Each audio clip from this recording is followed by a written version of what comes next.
안녕하세요. 빠른 커피의 김사원입니다. 형, 지냈어요? 잘 지냈지? 네, 주말에 이번 연휴였는데 잘 쉬었어. 잘 쉬었어요? 근데 지금은 아닌 것 같아. 형 돌아다녀봤죠? 요즘 커피 맛 어때요? 다 맛있지? 다 맛있죠? 먹어도 상향 표준화된 것 같아.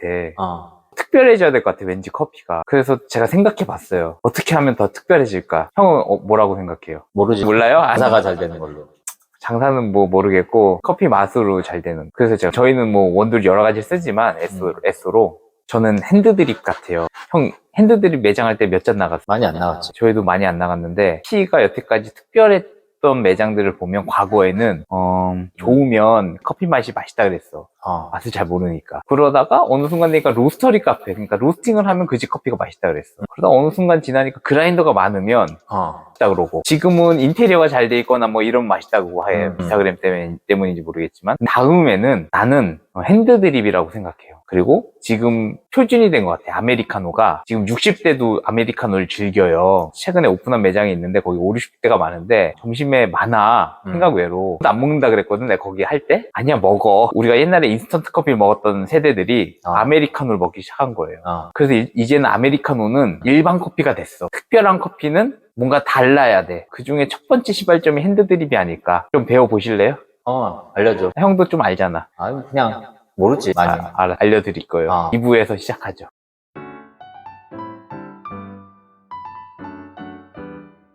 형 핸드드립 하기로 했죠? 우리는 근데 말로만 떠들 거야, 형. 실습은 안 하고. 실습 보니까 영상 너무 많아. 레시피 많아가지고 그 말로만 떠들려고. 이제 영상 보면 되고 레시피 너무 간단하니까. 형 핸드드립 뭐라고 생각해요? 한 단어로. 핸드드립?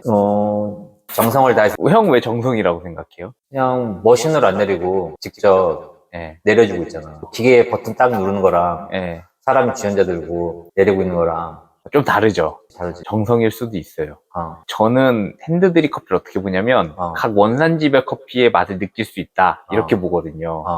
정성이라는 생각은 안 하고, 사실 정성보다는 귀찮음인데 원산지별 커피를 맛볼 수 있다 이렇게 생각하고 있는 사람이거든요. 그래서 그 산지별 커피에 맞게 조금씩 조정되어야 된다, 핸드드립 할 때. 뭐 이런 내용들이 있는데, 형은 핸드드립 저희가 예전에 실험했잖아요. 기억나요? 오래전에? 막드립이랑 정성스럽게 내린 거랑 블라인드로 테스팅 했잖아요. 그때 뭐가 이겼죠? 그때 막드립이 다 맛있다 그랬잖아. 그죠? 그래서 제가 그러면서 뭐라 그랬어요? 그때 교육할 때였나? 아니, 놀 때였는데, 그때? 네, 오래전에. 커피를 거기서 맛이 좋으면 추출법에 크게 영향을 받지 않는다. 그랬죠, 그죠? 그러니까 원두가 좋으면 추출법에 큰 영향이 없다. 대충 막 내려도 된다, 막 이랬잖아요. 그리고 그때는 개인 선호 따라 마시니까. 그게 그 시대는 맞았어, 시대 정신이. 근데 지금 유튜브 때문에 그게 아니야, 형. 그러니까 사실 막 내린 커피도 맛있고 정성스럽게 내린 커피도 나름 매력이 있어요. 사람마다 조금 다를 수는 있어. 근데 그 시대에는 다들 커피를 몰라서 그게 맞았어. 우리가 했던 게. 근데 지금은 유튜브 때문에 기준이 생겨버렸어. 뭔가 뭐 1대 15 뭐 이런 식으로 기준이 있어. 그래서 그 기준에 따른 어떤 맛을 잠깐 설명하려고 해요. 시대가 바뀌었기 때문에. 유튜브가 세상을 많이 바꾸는 것 같아, 커피 세상을. 그래서 형 처음 듣는 내용일 텐데 그 기준에 대한 설명을 다시 할게요. 3부에서.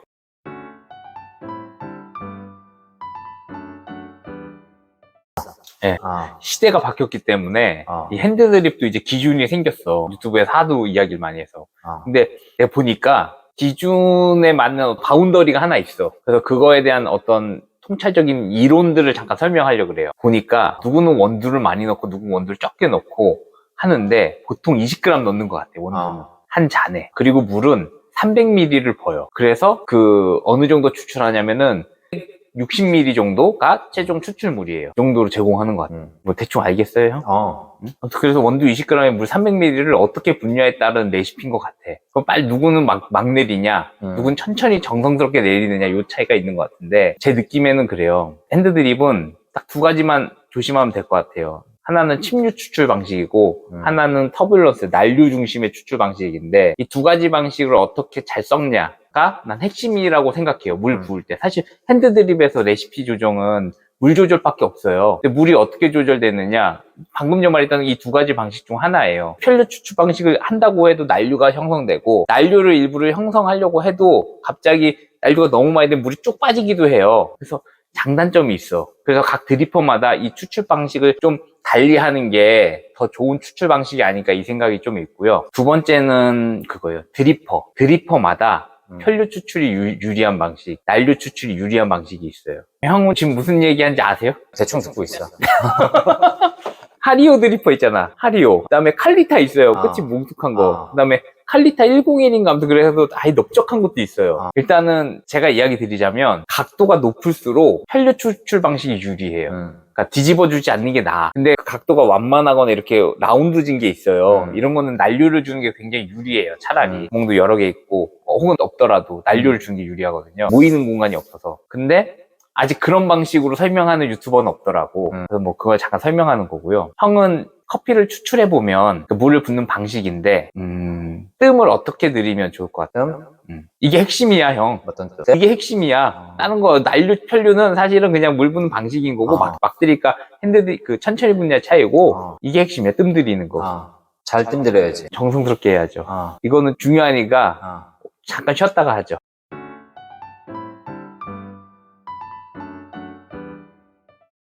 물 붓는 방식은 설명했잖아요. 이제 뜸 들이는 건데 뜸이 굉장히 중요해요. 여기에 따라서 추출 양상이 좀 바뀌는 것 같아요. 기본적인 레시피만 설명해 드리자면요. 원두를 20g 넣었으면 물 넣으면 돼요. 그럼 원두 1g당 물 2g씩 먹어요. 근데 이 머금을 때 중요한 게 이 안에서 삼투압작용이 일어나는 거예요. 커피가 갖고 있는 이 고용 물질이 뜨거운 물 분자로 움직임이 일어나요. 움직임을 들여줘야 되는 거야. 뜸이 길면 길수록 좀 더 많이 이루어지는 거고, 짧으면 이 전달이 돼서 처음 추출물이 진한 원액이 나오지 않는 거예요. 그렇다고 너무 길면 또 커피가 갖고 있는 쓴맛까지 같이 될 수 있는 염려가 있어서 적당한 시점이 중요한, 적당한 시점에서 얘네들이 다 분해가 뭐 삼투압작용으로 다 나와서 뜨거운 물 부어가지고 식기듯이 내려오는 거거든요. 그래서 농도가 처음에는 색깔이 진한 게 내려오다가 점점 색깔이 연해지는 건데, 처음에는 단맛과 신 위주의 추출이 되다가 나중에는 약간 나무 맛이 나와요. 그래서 처음 추출이 굉장히 중요한데 처음에 보통 기준을 한 30초 정도 잡더라고. 네, 뭐 이유는 모르겠어요. 그 정도면 충분히 이루어지는지 모르겠지만 제 개인적 생각으로는 세포벽, 커피를 두껍게 할 수도 있고 얇게 할 수도 있지만, 저희는 어떤 그냥 표준적인 그 레시피를 예를 들면 두껍게 갈면 뜸을 오래 들여야 되고, 얇게 갈면, 기준보다 얇게 갈면 뜸을 조금만 들여야 돼요. 네. 왜냐면 세포벽 사이에서 그 원액이 빨리 튀어나와. 잘게 분해야 그래서 그 타이밍을 잘 봐야 되는데, 이거는 로스팅 배전도에서도 또 달라져요. 강배전은 아무래도 세포벽이 많이 쪄 있거든요. 짧게 하는 게 낫고, 그 다음에 약배전은 길게 뜸을 들여야 돼요. 어떻게 하느냐? 해봐야 돼요. 그 백날 유튜브에 있는 레시피로 절대 안 돼요. 똑같은 레시피로 이거 안 돼요. 그 드립은 형이 내린 거, 내가 내린 거 블라인드로 하잖아요? 내가 내린 거 못 찾아, 잘. 해봤잖아요. 그리고 정성스럽게 추출했고 막 드립했는데 막 한 게 항상 맛있잖아, 또. 그죠? 그러니까 이게 찾기가 힘든 거예요. 왜? 내가 추출하지 못하는 난류적 영향이 좀 있는데 그거까지 알아내기가 굉장히 어려워. 유튜브로 전달하는 내용, 제가 이렇게 말로 떠들긴 하지만 제가 왜 드립을 실습으로 안 하냐면 의미가 없어. 그 레시피가 없어. 그냥 내가 정해야 돼. 어떻게 드립, 어떻게 그럼 정하면 맛있는지 대략 큰 카테고리만 해서 알려드릴게요.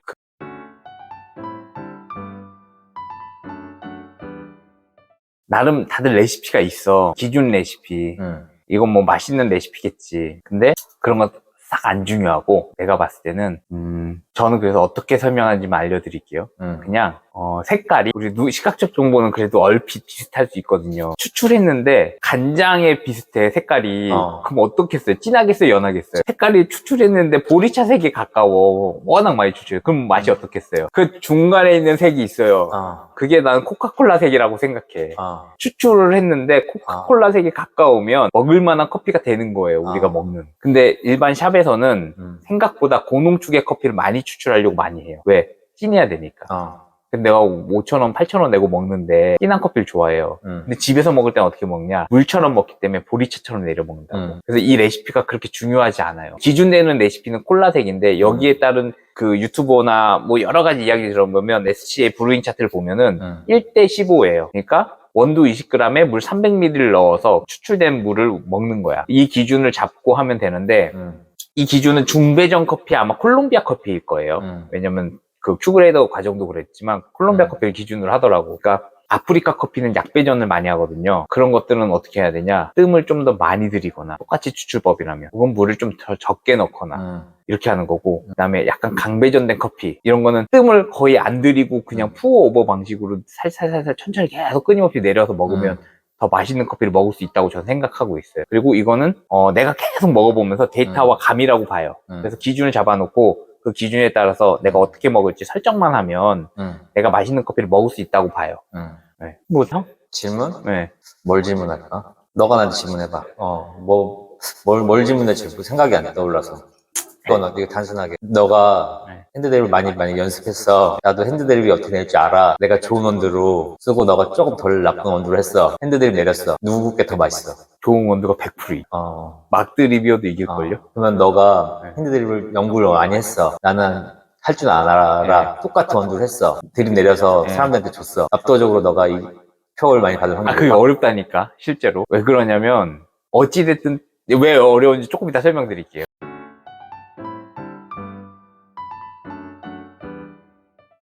그게, 일단 형이 아까 질문이 그거였죠? 핸드드립 이론을 배운 사람과 이론을 배우지 않은 사람이 내렸을 때, 초고수가 될 거야 하고 맨날 연구했어. 그 사람과 그걸 내릴 줄 알아. 그 사람이 똑같은 원두 내려주면 초고수가 맛있다고 다들 그 표를 들어주는지. 나도 내릴 줄 알아. 내리는 기술이 어렵지 않으니까. 배울 수 있잖아. 근데 맨날 연구했어. 난 핸드드립은 박사야. 1등이야. 이런 생각으로. 그럼 어떻게 될까? 똑같은 원두를 내렸어. 나는 똑같은 원두로요? 알 수 없다고 봐요. 왜 그러냐면, 아까 맨 처음에 설명했을 때, 측류와 난류의 어떤 그 상관관계를 설명했잖아요. 핸드드립을 충분히 연구한 사람은 어디에 집중하냐면, 측류에 연구하게 돼 있어요. 난류는 막 붓는 거기 때문에 연구할 가치가 없어. 막 붓기 때문에. 하긴 막 붓는 되는데 뭘 숟가락으로 휘저어도 되고, 난류는 연구를 안 한다고. 그러면 정성스럽게 내리는 그 커피 뭐 파우더면 파우더 이걸 깨지지 않는 방식으로 연구하게 돼 있어요, 무조건. 그래서 근데 정성스럽게 내리는데, 그러면 측류만 그럼 정확히 이루어지느냐? 그렇지 않아요. 나도 모르게 물을 주다가 좀 두껍게 주기 시작하는 순간 그 안에서 난류가 일어나요. 소용돌이가 일어난다고요. 좀만 높이에도 소용돌이가 나고 좀 낮춰도 소용돌이가 나. 그래서 이걸 제어하기가 어려워. 물리학적으로도 어려워요. 무엇이 난류고 무엇이 표층인지도 몰라. 그래서 안 배운 사람이나 배운 사람이랑 똑같을 수 있다. 대신에 그건 있어요. 아까 난류에 유리한 드리퍼가 있다고 했잖아요. 그런 드리퍼를 쓰면 막드립이 훨씬 유리하죠. 근데 고노 같은 드리퍼다. 이러면 고수가 이길 확률이 굉장히 높아요. 그러니까 특별한 드리퍼는 고수가 이길 확률이 높아. 그렇게 그 난류를 이용하지 않는 드리퍼들이 있어요. 그 드리퍼는 고수가 이기고, 난류를 써도 되는 드리퍼들이 있어요. 그런 거는 이제 촉부자가 훨씬 이기죠. 훨씬 이길 확률이 높죠. 그러니까 도구를 잘 선택해야 된다. 저는 이렇게 보고 있어요. 또 질문 있나요?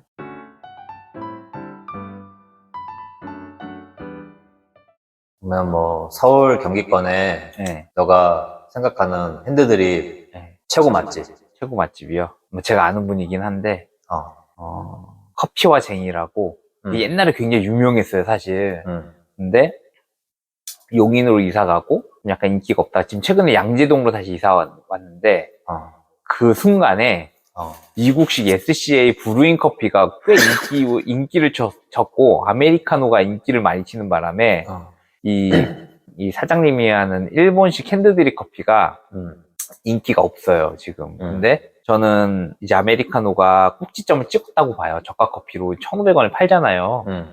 근데 사람들은 여기서 소비를 끝내는 게 아니라 좀 더 특별한 커피를 찾을 거란 말이에요. 그 중에 하나가 이런 드립샵이 아닐까라는 생각을 갖고 있고요.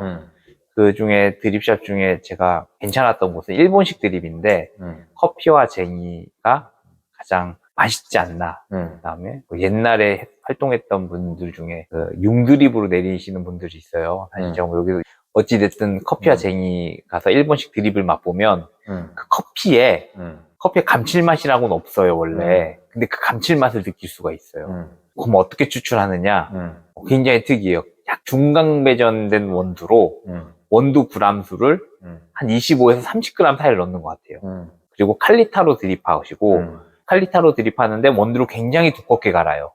그래가지고 뜨거운 물로 커피를 내리는데 항상 물을 끓여요, 따로. 예, 우리처럼 전기포트에 끓이는 게 아니에요. 가스레인지에다 끓여요. 이렇게 화력 추출하는 걸로. 그래가지고 끓여서 커피 추출을 그냥 평소처럼 해요. 우리가 생각하는 것처럼. 근데 원두가 두껍다 보니까 물줄기를 굉장히 얇게 하는 편이에요. 얇게 해서 커피를 추출해가지고 나온 커피를 한 번 더 뜨겁게 데펴요. 그래서 실제로 받아보는 커피는 미지근한 게 아니라 굉장히 뜨거워요, 또. 엄청 뜨거워, 맨 처음에. 그래서, 야, 물을 한 번 더 데펴도 되나, 이 생각이 드는데, 먹어보면, 다른 집에서, 그러니까 미국식 브루잉에서 없는 감칠맛이라고 해가지고, 막 혀를 도는 듯한 느낌이 있어요. 마치 융드립으로 내린 듯한 그런 커피가 있어서, 무슨 제가 추천하는 집은 이제 거기 사장님이 손으로 내리기 때문에 그 사람 많아지면 저 가서 알바할 수도 있어가지고 제가 조심해야 되는데 아무튼 그 집이 가장 맛있지 않나 생각합니다.